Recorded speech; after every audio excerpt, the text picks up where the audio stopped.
La crise de 1929 mena à la guerre et ses horreurs. Depuis le plan Marshall, le capitalisme use d'une autre arme, l'arme de la séduction.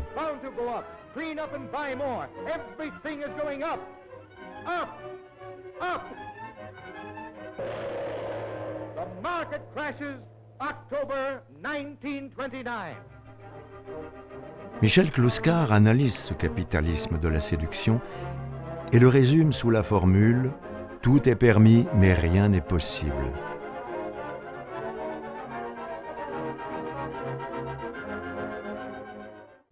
Au sortir de la Seconde Guerre mondiale, Michel Clouscar, alors âgé de 17 ans, a ressenti un profond désarroi devant le désarmement des résistants. Cet événement douloureux va marquer l'ensemble de son œuvre. Il va, pendant près de 50 ans, étudier les transformations que le capitalisme impose à la société. Il sera un des analystes les plus pertinents de son temps. C'est la société où on vit, c'est le capitalisme. On vous offre... vous pouvez aller partout, vous pouvez aller aux Seychelles, vous pouvez avoir un 4x4 hyper gros, polluant et autres, vous pouvez. Après, ça va être compliqué pour l'avoir. Il va falloir que vous trimiez, il va falloir que vous vous soumettiez, il va falloir accepter toutes nos normes.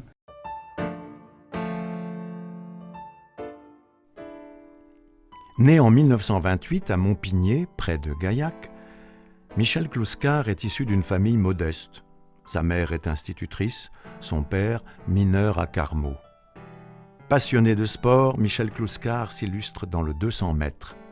Il sera même présélectionné aux Jeux Olympiques de 1948. Il consacrera son premier ouvrage à une sociologie du sport, dans lequel le sportif devient la figure opposée du narcisse de la société libérale qui ne propose qu'un corps tourné sur lui-même. Notre première discussion là-dessus, je me rappelle, c'est autour du Tour de France. Et je m'étonnais, moi, j'ai une formation de petit colonial expatrié, dans mes représentations, quoi de plus vulgaire vraiment que les connotations du Tour de France, les publicités, le public, la vulgarité. Et là, Michel Clouscar me sort que, du point de vue statistique déjà, que le Tour de France, ça a été mesuré, et l'effort physique le plus colossal qui soit donné dans les sports, plus que le marathon même. Et il est pour me faire prendre conscience de détermination que je maîtrisais dans l'abstrait, mais que j'étais loin de m'appliquer à moi-même, a fortiori d'en faire un usage sociologique, à savoir que si le sport rencontre une telle ferveur, je crois qu'il n'y a pas d'autre mot, quand j'essaie de me souvenir le temps sur lequel il en parlait, dans les classes populaires, c'est précisément parce que c'est au niveau de l'effort musculaire que ça représente que le travail retrouve une reconnaissance. Et pour une fois, sous une forme sublimée, applaudie et reconnue de cette partie de son existence qui est toujours niée, marginalisée, voire marquée d'indignation. Alors, est-ce un acte manqué, ou est-ce un acte manqué bien réussi quelque part, mais il a renoncé à sa carrière sportive lorsque, en voulant travailler la finale du 100, justement, c'était juste après la guerre. Il a dit, je voulais me laisser pencher un peu en avant pour gagner quelques dixièmes d'un dernier mètre. Je me suis étalé dans toute ma longueur, tout le peloton est passé devant, et donc j'ai laissé le sport et j'ai fait de la philo. Il quitte ainsi Gaillac et part à Toulouse étudier la philosophie. Lui, pour qui Toulouse est déjà la grande ville, n'imagine pas qu'elle ne sera qu'une étape avant Paris. Étudiant brillant, il est poussé à continuer ses études à l'université de Nanterre. Il accepte un poste de surveillant au lycée Jacques Decour qui lui permet de subvenir à ses besoins et de lui laisser du temps pour l'écriture de sa thèse « L'être et le code ». Sous la direction d'Henri Lefebvre, il travaille sans relâche car le sujet est immense. Il tente d'analyser l'histoire des relations sociales par le prisme des rapports de production sous l'Ancien Régime. Il soutiendra sa thèse en 1972 devant un jury composé notamment de Jean-Paul Sartre et d'Emmanuel Leroy-Ladurie, qui saluèrent l'effort immense que requérait le sujet. Ce travail fondateur lui donnera les clés pour comprendre immédiatement les enjeux de mai 68. En effet, dès 1973, dans un livre intitulé « Néofascisme et idéologie du désir », il dénonce la collusion entre les tenants du jouir sans entrave et les tenants de l'économie libérale. Il fait remonter cette nouvelle donne politique et sociale au plan Marshall. Le plan Marshall n'est plus aujourd'hui un projet, c'est En 1947, le président des États-Unis, Truman, signe un programme visant au rétablissement de l'économie européenne.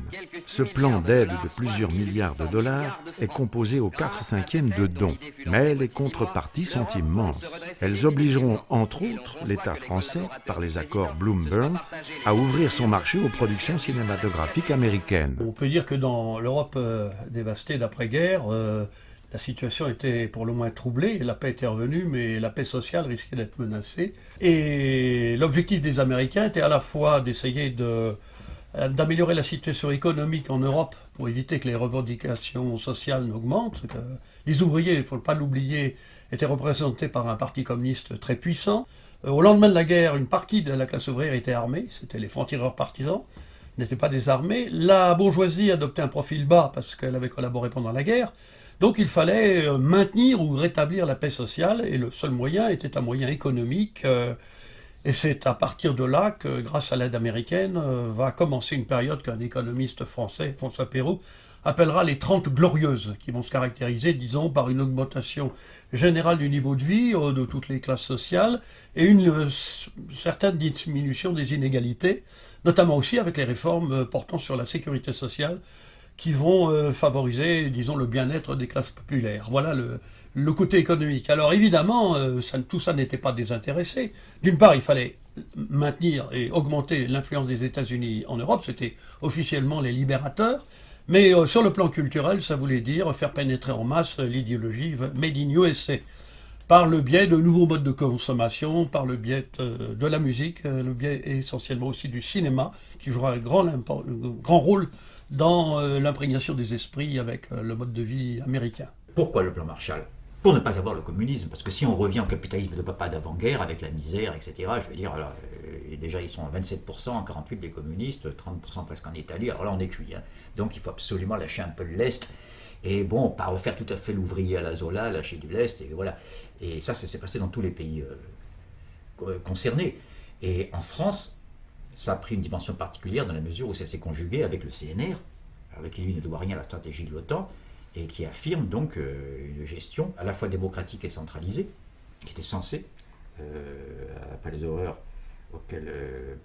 contre lesquelles le CNR était en fait une alternative. Il faut comprendre que le programme du Conseil national de la résistance, c'était pas simplement en finir avec la guerre, c'est pas simplement plus jamais la guerre, c'est plus jamais, pour reprendre les mots de Jaurès, plus jamais le capitalisme qui porte la guerre comme la nuit porte l'orage. C'est ça que Kouskar a véritablement ressenti, c'est ce côté plus jamais ça.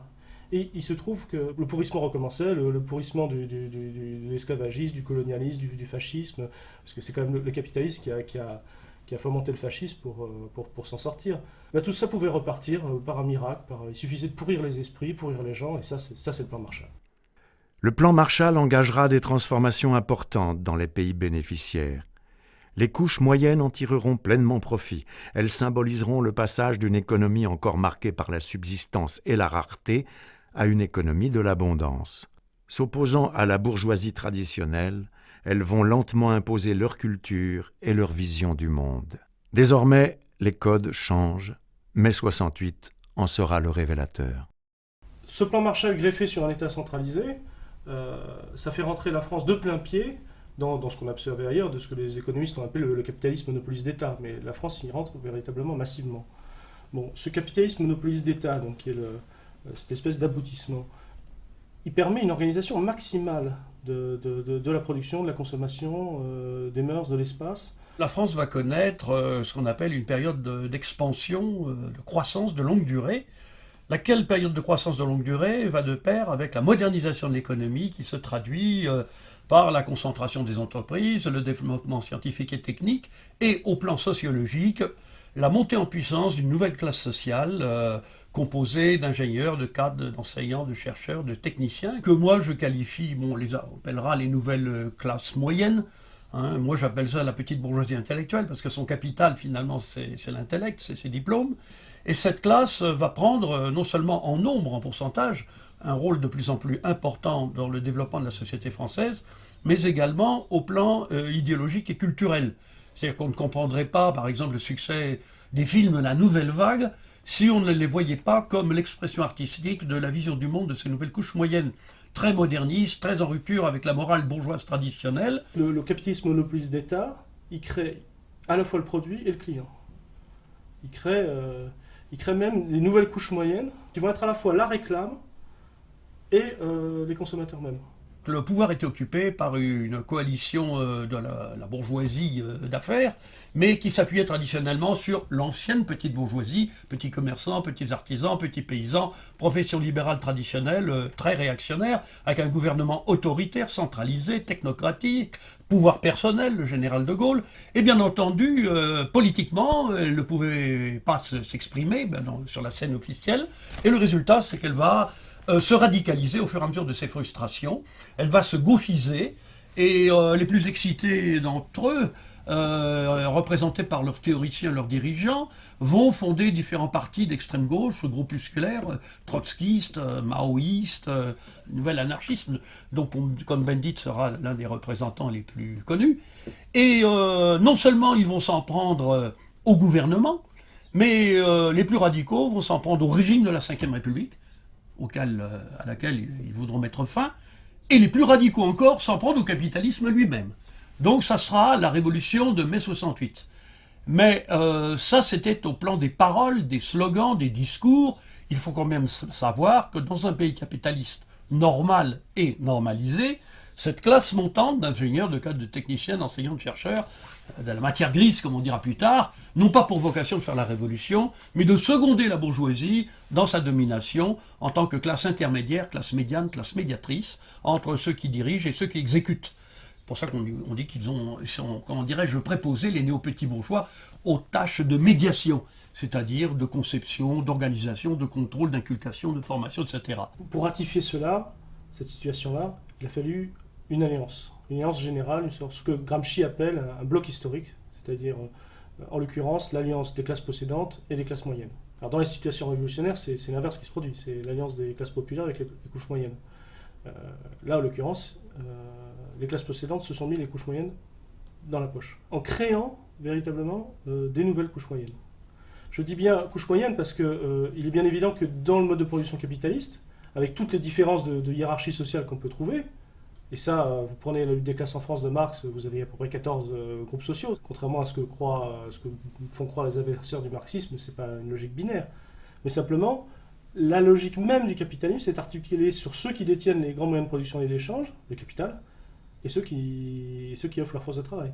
Pour contrer cette logique duale du propre mode de production capitaliste, il faut évidemment des tonnes de couches tampons.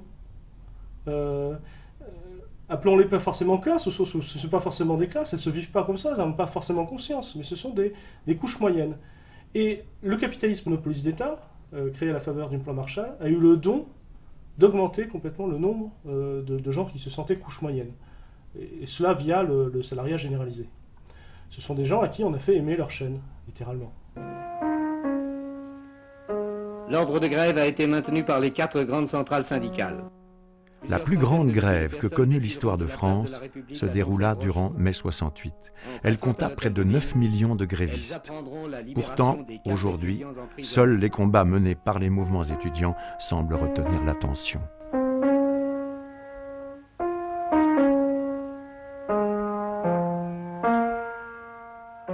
Luskar faisait l'hypothèse que l'aspect précisément sociétal, libéral, libertaire 68 aurait été fait pour servir de barrage et contre-révolutionnaire à un processus qui devenait fatal pour le capitalisme.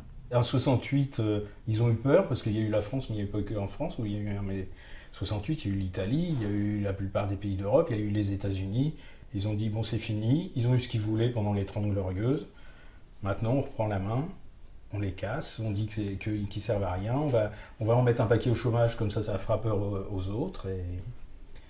Et c'est ce qui s'est passé, quoi. Voilà.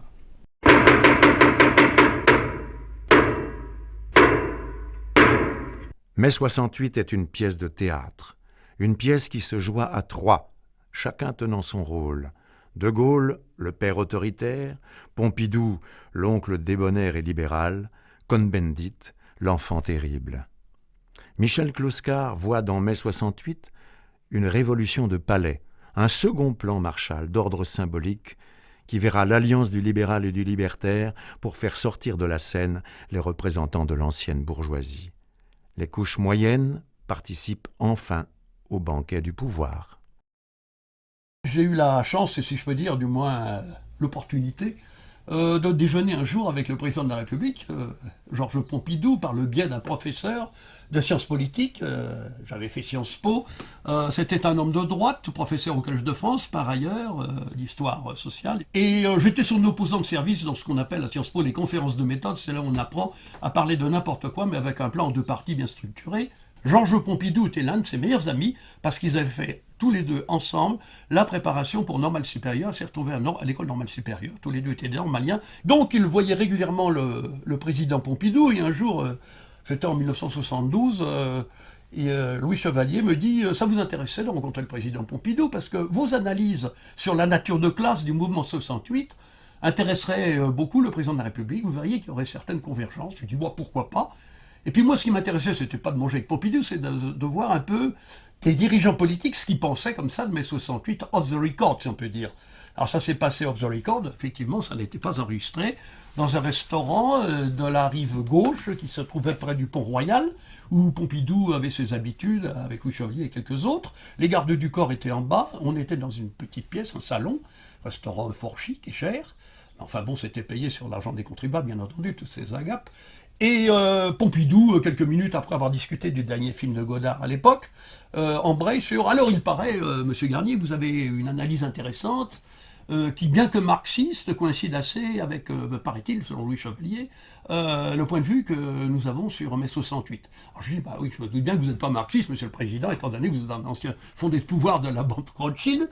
Mais voilà, ce que je pense de mai 68, je vous le résume en 2 mots. » Et à la fin de mon résumé sur, justement, l'irrésistible ascension de la petite bourgeoisie intellectuelle, il me dit « Figurez-vous que c'est l'analyse que nous faisions, M. Edgar Faure et M. Maurice Grimaud, notamment lorsqu'il a fallu prendre des décisions pour savoir s'il fallait faire ou non évacuer la Sorbonne par l'armée. » Parce qu'il y a le général de Gaulle, qui était quand même vieille France, reconnaissons-le, c'est Pompidou qui parle, c'est pas moi, avait trouvé le moyen d'aller à Baden-Baden, il ne nous avait pas avisé, il s'était réfugié avec sa femme et puis une partie de sa famille, aller voir le général Massu pour faire déloger les étudiants de la Sorbonne. Et nous avons expliqué quand même au général que ça n'était tout de même pas une solution réaliste, que tous ces agités, excités, là, qui brandissent des banderoles avec des fusils et des marteaux et des portraits du Che, de Lénine et de Marx dans cette cour, c'est la future élite de notre pays. Donc on ne tire pas sur notre élite. Quand Bouscard critique 68, il faut bien distinguer les 2 68. Il y a 68 ouvriers, je ne reviens pas, les grandes avancées de Grenelle, l'augmentation très sensible du SMIC, les droits syndicaux dans les entreprises multipliés. Ce n'est pas du tout ça qui est critique, au contraire, ce sont des acquis dont il se félicite. Je parle du 68 qu'il a emporté dans les consciences et dans les âmes, si je puis dire, à cause du pouvoir dominant, c'est-à-dire du 68 libéral-libertaire, précisément. D'abord, qui s'affirmait d'abord comme libertaire, pour s'avouer libéral, c'est Cohn-Bendit lui-même, je ne parle pas dans son dos, libertaire en 68 et libéral en 98. Association de termes qu'on croyait opposés, et donc Bouscard avait vu la profonde unité dès 68 précisément. Ces nouvelles couches moyennes ont cru que la fête ne faisait que commencer, et les voilà tout de suite retombées dans la crise. Une crise inhérente en fait au mode de production capitaliste. Elles ont cru qu'elles avaient fait leur révolution, ce 14 juillet des couches moyennes qui a été mai 68. Fondamentalement, ce sont les forces de la réaction qui l'ont emporté après 68, puisque 68 nous amenait un bilan sans complaisance. Après 68, les 2 forces qui déclinent en France, c'est gaullisme et communiste, c'est-à-dire les forces de la résistance.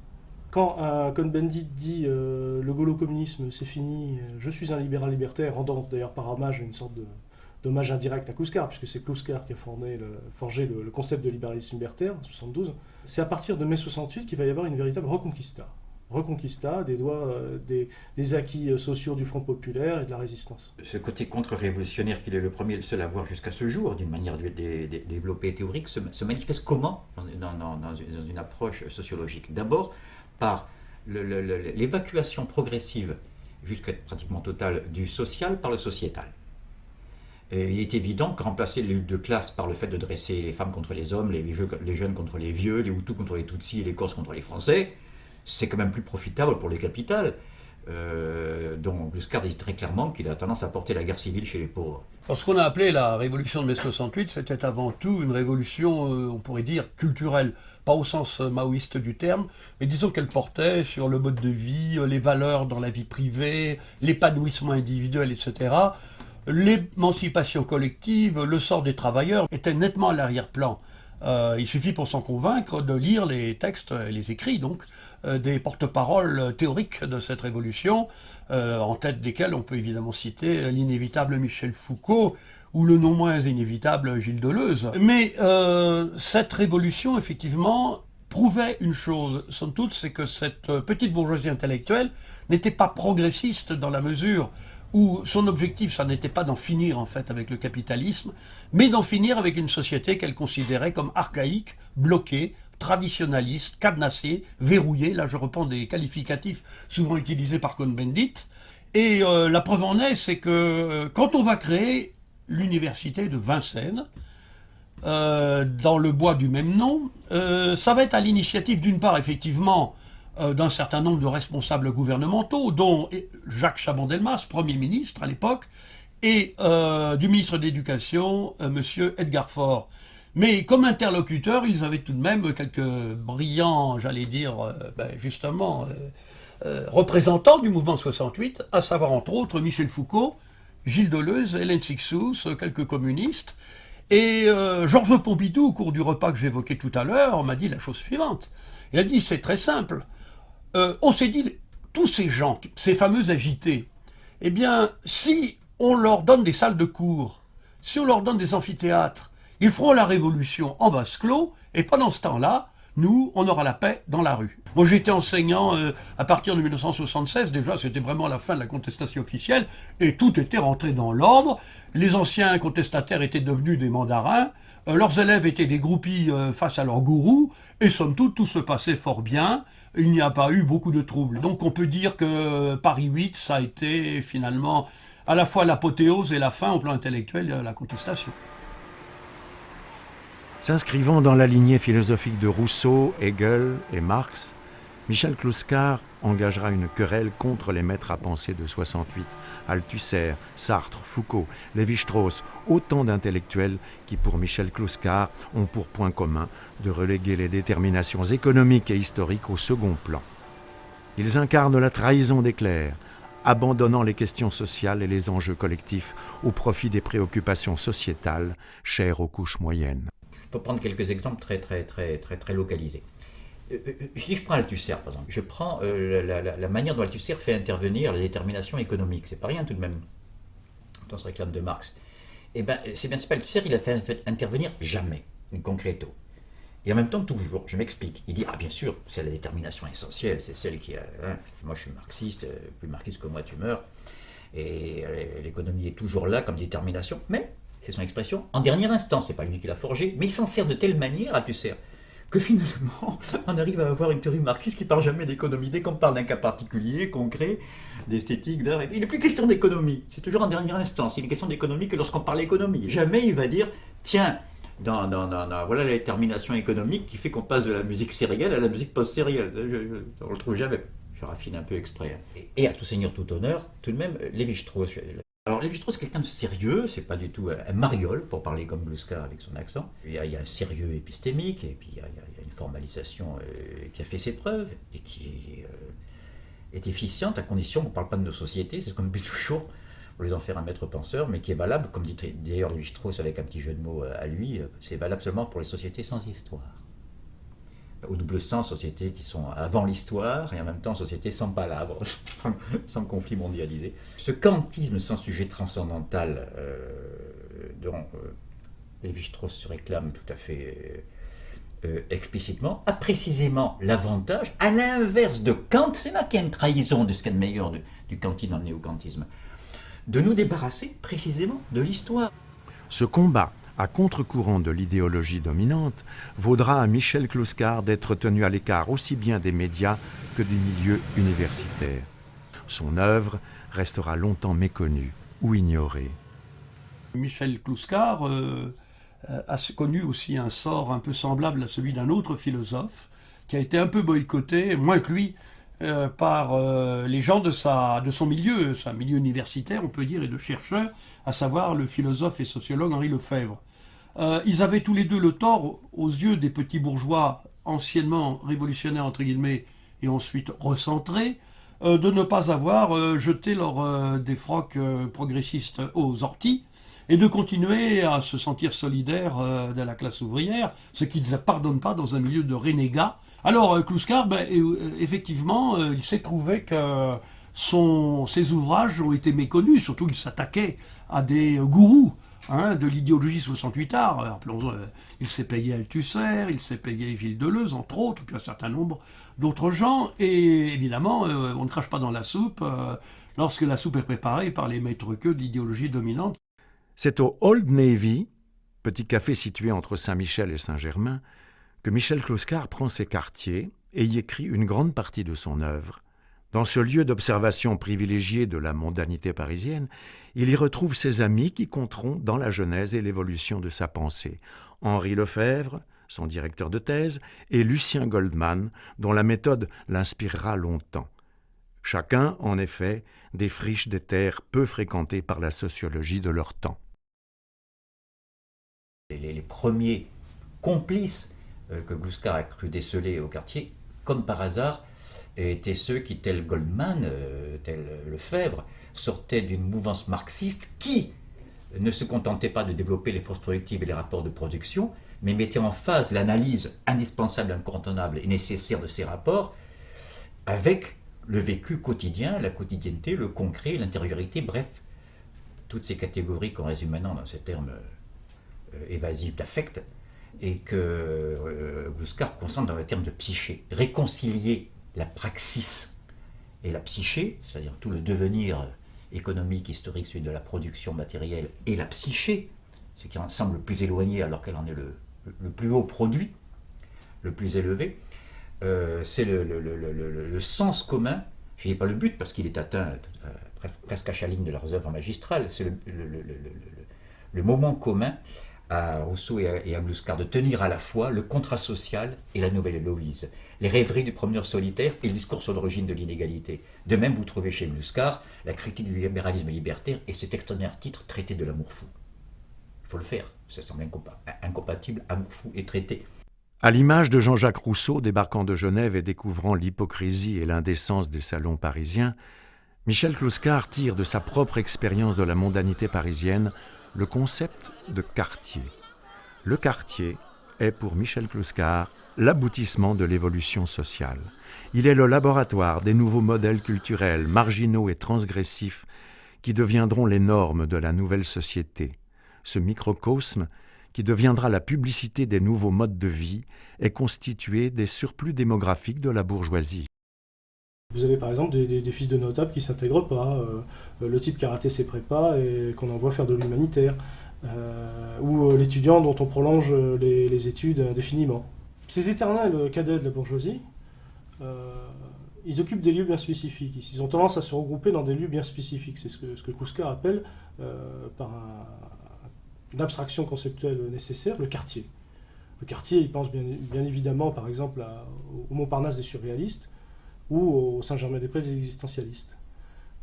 C'est là que la plupart de ces gens qui ne sont plus vraiment dans le système de production, qui vivotent, qui vivent d'une certaine forme de bohème, qui consomment sans produire d'une certaine manière, vont créer une culture tout à fait codée, spécifique, et surtout définir une mode.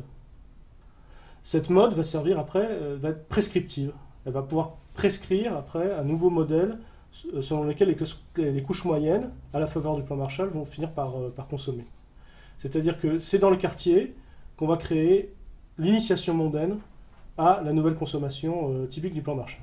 Je rappelle que le quartier, chez lui, c'est une figure, c'est une métonymie qu'on peut prendre au sens propre, c'est le quartier latin, hein. Même si ça peut être Montparnasse à d'autres époques, mais aussi avec des annexes géographiques. Il ne faut pas le prendre au sens très réaliste. Il me disait souvent que le Luberon, c'était là où beaucoup de gens du quartier avaient leur maison de campagne. Le Luberon, c'était là où Althusser faisait soigner sa dépression par Lacan. À ce moment-là, ça ne s'invente pas. Donc ce Luberon-là, pendant une saison, le temps des vacances, faisait partie du quartier. Et son indifférence au côté réaliste géographique est manifeste dans cette anecdote. Quelqu'un justement du Old Navy lui demande un jour « Où vas-tu ?» C'était Teguskar, il dit « Je vais à Corfou. » « Ah bon? J'ai entendu dire qu'il allait à Calvi. »« Oui, Calvi, Capri, Corfou, » il a répondu. Vous voyez que c'est des catégories, voilà, c'est des lieux de vacances où on retrouve toujours un peu les mêmes comportements, les mêmes succursales de ce qui se passe entre le Café de Flore et l'Old Navy. Kouskar montre que ça prend une importance sociologique énorme, surtout au niveau des années 60. Parce que ce modèle-là, de la jouissance sans l'avoir, de la consommation sans la production, de l'art sans le contexte politique concret, c'est-à-dire l'art réduit à sa simple formalisation. Je ne critique pas le fait des recherches formelles qui ont leur sens, mais un art qui n'est que formaliste se coupe en fait de la société qui l'exprime.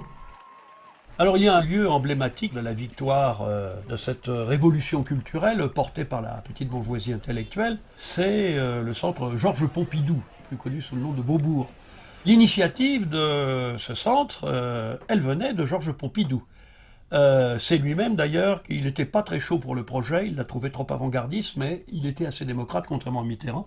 Il a accepté le projet qui a été présenté, que tout le monde connaît aujourd'hui, une fois réalisé. On peut considérer que cet édifice, surtout dans les premières années, on peut dire la fin des années 70, début des années 80, a été le temple de la contestation institutionnalisée, dans la mesure où les expositions qui étaient présentées, aussi bien qu'il s'agisse de peinture, de sculpture, de cinéma, de débat, étaient des expositions qui reprenaient une à une toutes les thématiques 68ardes. Sur la critique de la société de consommation, la mécanisation, la société industrielle, l'écologie qui commençait à apparaître aussi parmi la thématique. J'ai participé comme concepteur, entre guillemets, à l'une de ces expositions. Le thème, c'était « Qui décide de la ville ?» Et notre exposition était une exposition très à gauche qui critiquait la spéculation immobilière, la mainmise des promoteurs sur le centre des villes, etc. Et la clientèle qui était là, que j'ai appelé dans un article « la petite bourgeoisie », était parfaitement en adéquation avec ces expositions qui, en fait, étaient conçues, organisées par des gens qui étaient d'anciens leaders ou maîtres à penser de mai 68.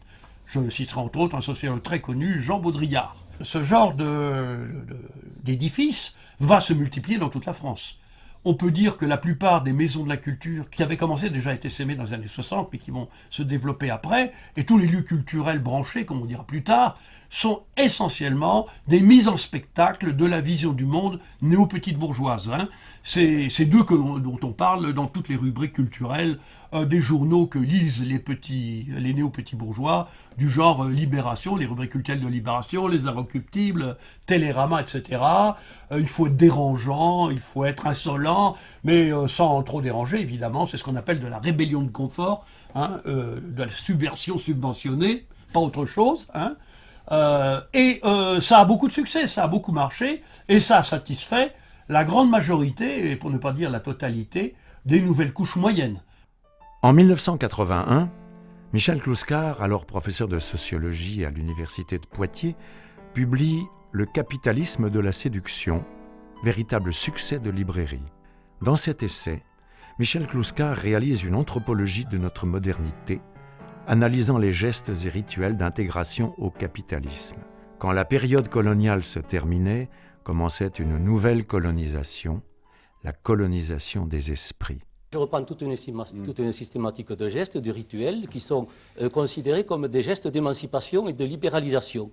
Et je montre qu'au contraire, ce sont les modèles culturels dont le capitalisme a besoin pour son nouveau marché, son énorme marché, marché de l'industrie du loisir, du plaisir, du divertissement, de la mode, des monopoles commerciaux sur le sexe, sur la drogue et sur le jeu. Alors là, il y a un fantastique marché permissif qui a besoin de gestes d'usage. Kouskar montre comment il y a un véritable dressage anthropologique dans la manière même de consommer, et ceci dès l'enfance, où on vous fait croire à un monde où il suffirait d'appuyer sur un bouton pour que les choses fonctionnent. Appuyer sur un bouton, c'est le rêve du consommateur absolu. Tout le reste, c'est des robots. Comme disait Aristote, si les navettes tissaient toutes seules, il n'y aurait plus besoin d'esclaves. Or, on sait que même avec l'automation, les navettes, elles ne tissent pas toutes seules, concrètement. Mais on fait croire que tout marche tout seul, tout fonctionne tout seul, c'est bien ça le problème. Donc dès l'enfance, on a un usage naïf, péremptoire de la machine. de tous les dressages, j'en arrive à celui qui, à mon avis, concentre l'essentiel du procès de connaissance que Gluskar développe à cette occasion, c'est le dressage. J'y tiens parce qu'il pénètre dans l'intimité du sujet. Je pense au chant musical, chant sonore et en particulier au chant musical. Il faut observer que depuis 1950, en gros les années 50, jusqu'à aujourd'hui, la musique de masse n'a pas cessé du point de vue structural de rester binaire. C'est quand même extraordinaire.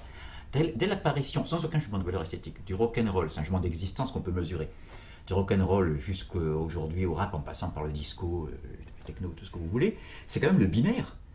C'est-à-dire la reproduction à l'identique du même fragment de durée avec la mesure bien marquée,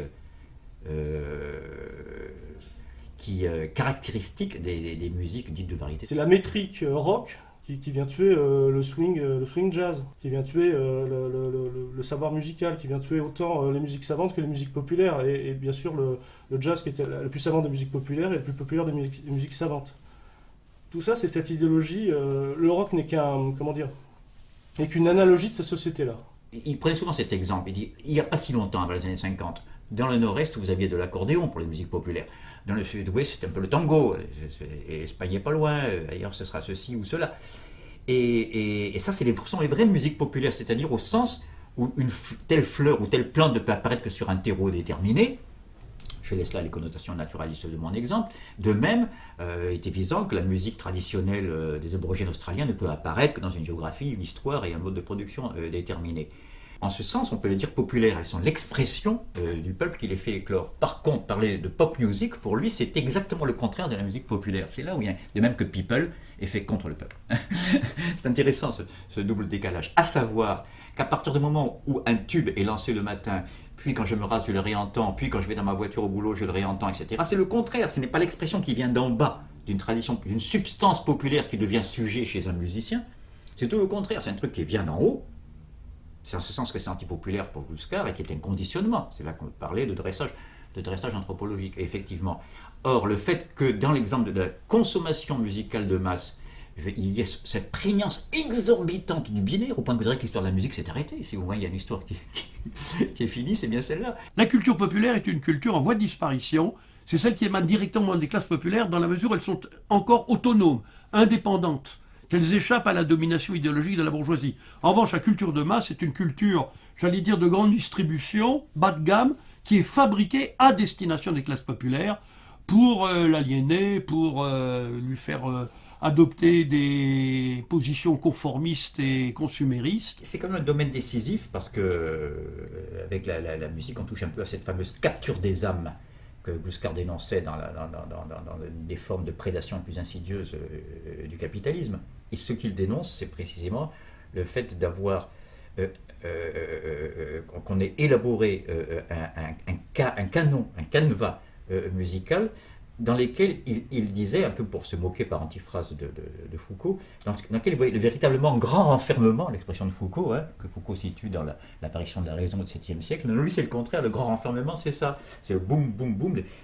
Comme si les barres de mesure du rock au sens extensif, pas du rock'n'roll précisément, mais de l'esthétique rock, ça comprend ici le disco, le techno, tout ce que vous voulez, comme si ces barres de mesure répétitives étaient les barreaux de la prison et des ghettos dans lesquels on enferme ces jeunes, en gros. Voilà ce qu'il dit. Et donc, on fait passer comme émancipateur et transgressif une musique qui est une musique de soumission, quelque part, à l'ordre de la répétition.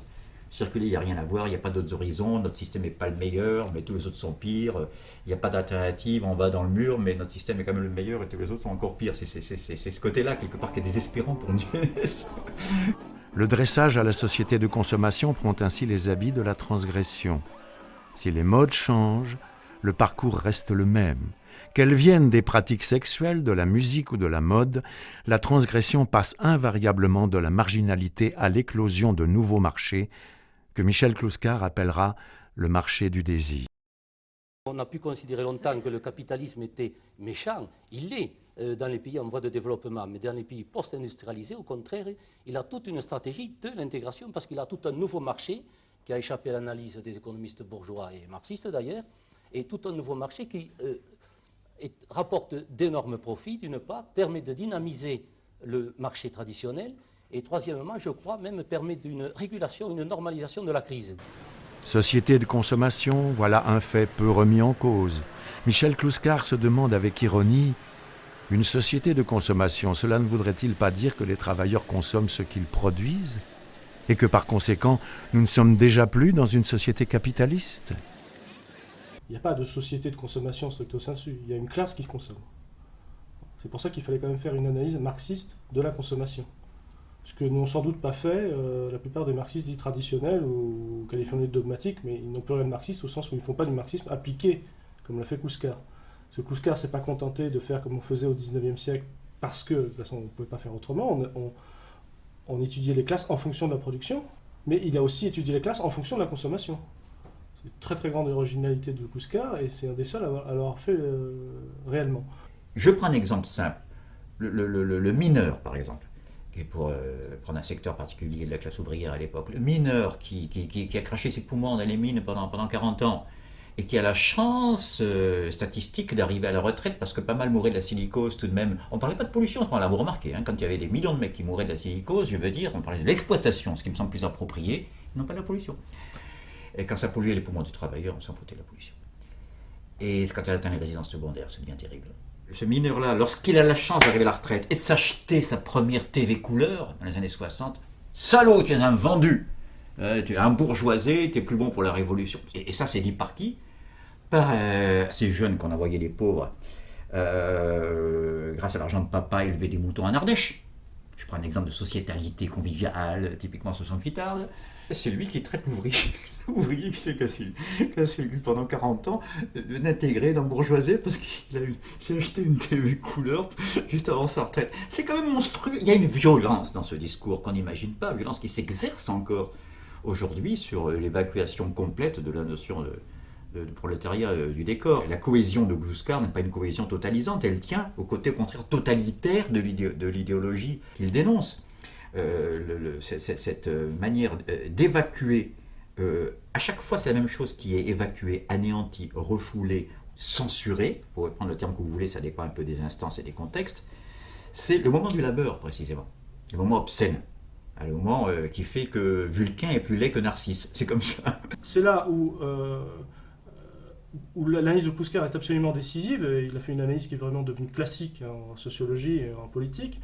Il a distingué d'un côté les biens d'équipement, des biens dits de consommation libidinale, ludique, marginale. Ce qu'il a montré, c'est que vous avez fondamentalement une société à deux vitesses. Disons, les ouvriers et les employés, qui sont la majorité de la population française, qui ne peuvent consommer que des biens dits d'équipement. Alors, pour vous donner un exemple, c'est par exemple la voiture pour se rendre au boulot, puisque maintenant tous les gens sont en banlieue, il faut bien qu'ils aillent au travail en voiture. C'est la machine à laver pour permettre le travail généralisé des femmes. Bon, bien sûr, les femmes commençaient à travailler déjà massivement, surtout dans la classe ouvrière. Les biens d'équipement, c'est aussi des équipements collectifs, des routes. Est-ce qu'on consomme une route ? Tout ça, ça favorise l'organisation même de la production. C'est ce à quoi la classe ouvrière et les employés, grosso modo les travailleurs de ce pays, ont accès. C'est complètement différent de ce que Clouscar appelle la consommation libidinale, ludique, marginale, qui est l'apanage de privilégiés. Et Clouscar dit très bien, c'est pas parce que la misère roule en voiture que c'est pas la misère. Si on regarde dans l'organisation même de la société, le fait d'accéder à la voiture pour se taper 3 heures de bouchon et se faire exploiter 12 heures par jour, c'est pas le strass et les paillettes qu'on vous fait voir à la télévision. La modernisation, il y avait quand même des choses qui étaient importantes.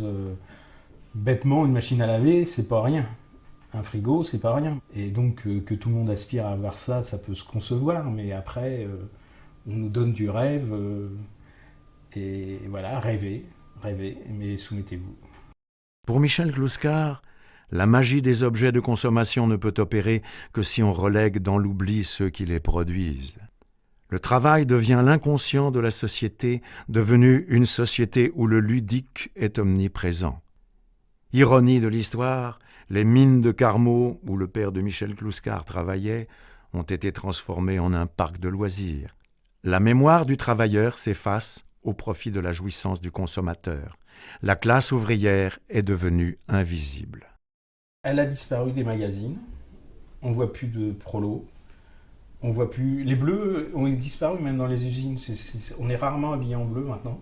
Puisqu'avant, c'était toute la classe ouvrière, c'était facile. En 1936, quand ils descendaient dans la rue, ils étaient tous en bleu. Maintenant, ça fait partie aussi de l'individualisation des gens et qui ne se reconnaissent plus en une seule classe. Tu vas dans une usine comme la mienne. Nous, on a un bleu qui est un peu bleu avec un liseré rouge. Mais on a ceux qui interviennent sur les mécanos, leur bleu est noir, d'autres c'est les gris et tout ça. Alors qu'avant on était tous pareils, on avait le même rapport, c'était le même patron et tout ça. Maintenant c'est des entreprises extérieures qui interviennent et on est tous différents. Et ça fait partie d'une idéologie qui est on ne veut plus vous voir, vous n'existez plus. Alors que tous les gens qui font ça et qui sont quand même nombreux et les gens qui sont dans leur famille, c'est pas rien. Mais on ne veut plus de vous. Vous êtes has-been. Le prolétariat est has-been. La classe ouvrière, contrairement à ce qu'on raconte, n'a pas diminué en nombre. Elle a peut-être diminué en nombre dans les pays les plus développés, ceux qui se sont désindustrialisés, entre guillemets. Mais à l'échelle planétaire, il est bien évident qu'on regarde des pays comme l'Inde, comme la Chine, ou les pays dits émergents. Ce qui émerge aussi, c'est une nouvelle classe ouvrière.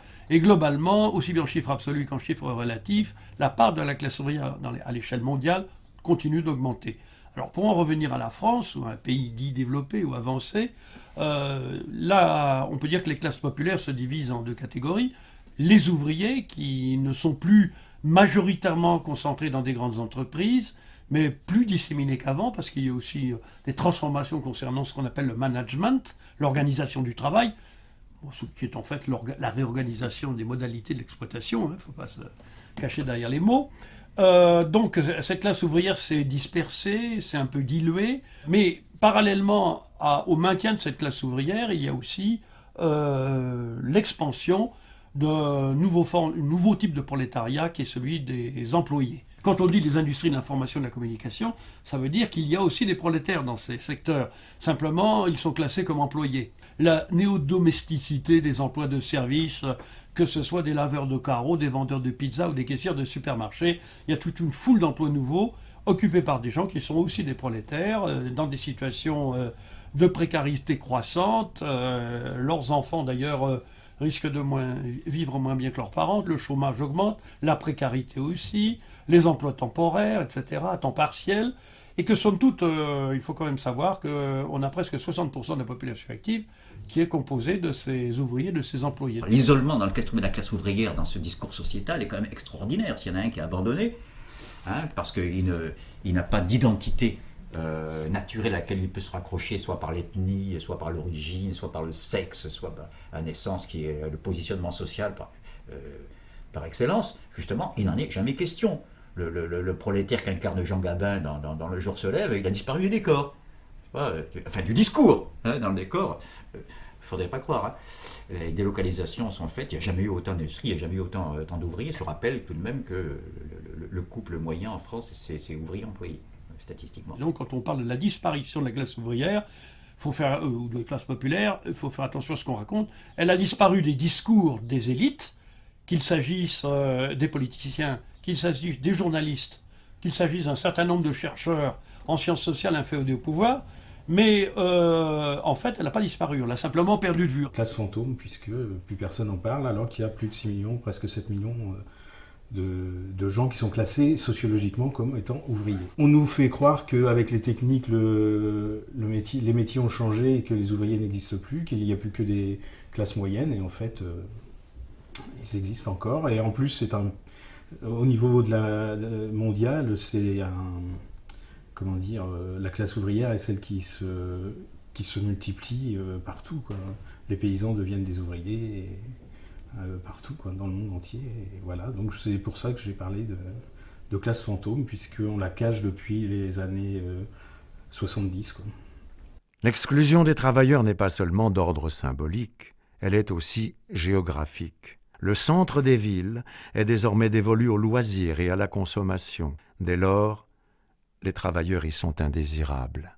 Cela se traduit par un exil forcé, une éviction, une expulsion des classes populaires dans des endroits de plus en plus éloignés du centre des villes. Il y a une véritable émigration obligée de ces classes-là qui ne peuvent plus habiter au centre. Il y a des opérations soit de rénovation, table rase, on détruit les quartiers, soit dites de réhabilitation, de rénovation urbaine, où on restaure, on retape des anciens immeubles, mais pour les rendre accessibles, une fois rénovés, à des couches qui peuvent se les payer. Je prends un exemple très, très rapide, parce que c'est Gluskar qui me l'a suggéré. Lorsqu'on... les premières années, avant sa mort, la rue Mouffetard avait déjà pris son aspect actuel. C'est-à-dire qu'on avait connu tous les deux l'époque où la rue Mouffetard, comme presque du quartier de Paris, avait des étages où il y avait la misère là-haut au 6e, et où vous aviez des petites dames qui étaient toutes seules avec leur chat, là, avec des toutes petites retraites, qui tenaient plus à bouffer à leur chat qu'à elles-mêmes, mais qui se rencontraient en bas chez le boucher avec la bourgeoise qui habitait les étages nobles. Bref, tout cela constituait un monde. C'est ce que je veux illustrer.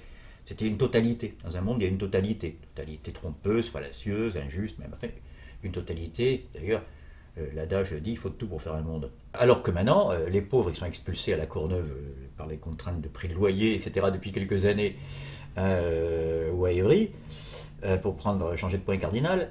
Et ils vont se faire voir ailleurs, et puis l'habitat humain est très, très, très homogène. Et donc là, quelque part, la rue Mouffetard n'est plus le monde qu'elle constituait à une époque, ce n'est plus que l'élément d'un parcours touristique. Le résultat, c'est que contrairement à ce qu'on raconte, la majeure partie des classes populaires n'habitent pas, pour la France, dans les cités. Dans les cités dites les zones urbaines sensibles, dans le langage technocratique, on a au maximum 4 400 000 habitants. La majeure partie de la population populaire française habite soit dans ce qu'on appelle le périurbain, c'est-à-dire au-delà de l'approche banlieue, soit déjà maintenant dans les zones rurales, dans un rayon pour ce qui est de Paris de 40 à 50 km du centre de Paris, soit évidemment aussi, on a tendance à l'oublier, dans toutes ces petites villes ou ces villes moyennes qui étaient des villes industrielles. Et après les fusions, acquisitions, délocalisations, restructurations, ces villes ont été sinistrées, les gens ont perdu leur emploi et se retrouvent avec des taux de chômage qui avoisinent souvent les 30 et 35% des populations qui ont entre 18 et 50 ans. L'occultation de la classe ouvrière répond à la logique même de la société libérale libertaire, répressive envers le producteur, permissive pour le consommateur. Le système capitaliste cherche à masquer une réalité. La consommation des uns n'est que la consommation du travail des autres. Pour réconcilier ces deux facettes de l'individu et de la société, Michel Gluskar propose la création du Parlement du travailleur collectif. Gluskar proposait, dans ces dernières années, de doubler le Parlement, la Chambre des députés, d'une deuxième chambre, supprimer le Sénat et le remplacer par le Parlement du travailleur collectif. C'est-à-dire un Parlement qui regrouperait tout ce qu'on appelle en général les forces vives de la nation, pour simplifier. Les producteurs de richesse sont après tout les mieux placés pour décider du destin et du destin quotidien d'une collectivité. Simplement. Donc ça a l'air tout simple, c'est d'autant plus incroyable, je veux dire, que la proposition ne soit pas plus récurrente. C'est une manière pour lui de faire en sorte que la législation précisément échappe soit au danger du droit formel, suffisamment dénoncé, je ne m'attarderai pas, soit aux habituels déviations de prévarication, de corruption, de lobbying, etc. Mais c'est une manière beaucoup plus rationnelle de donner des garanties institutionnelles à ce que ce monde de la praxis soit non plus seulement évacué du décor, mais occupant une place au contraire décisive et déterminante dans l'institution elle-même. En 1995, Michel Gluskar se retire à Gaillac dans la maison familiale afin de poursuivre la rédaction de son œuvre. Il y décède des suites de la maladie de Parkinson le 21 février 2009. Comme Rousseau, Michel Gluskar a refusé toute sa vie de succomber aux modes de l'époque en nous offrant un nouveau regard lucide et engagé sur la société. Il nous aura invités à trouver dans les valeurs humaines de solidarité et d'amitié les bases d'une refondation progressiste. Il s'agit de proposer un nouvel horizon pour la vie humaine, à la fois concret et spirituel, le partage de l'amour et de l'amitié, l'unité du sujet et du citoyen, en marchant dans les pas des grands refondateurs qui comprenaient l'amitié, philia, comme une vertu politique et une parente de l'amour.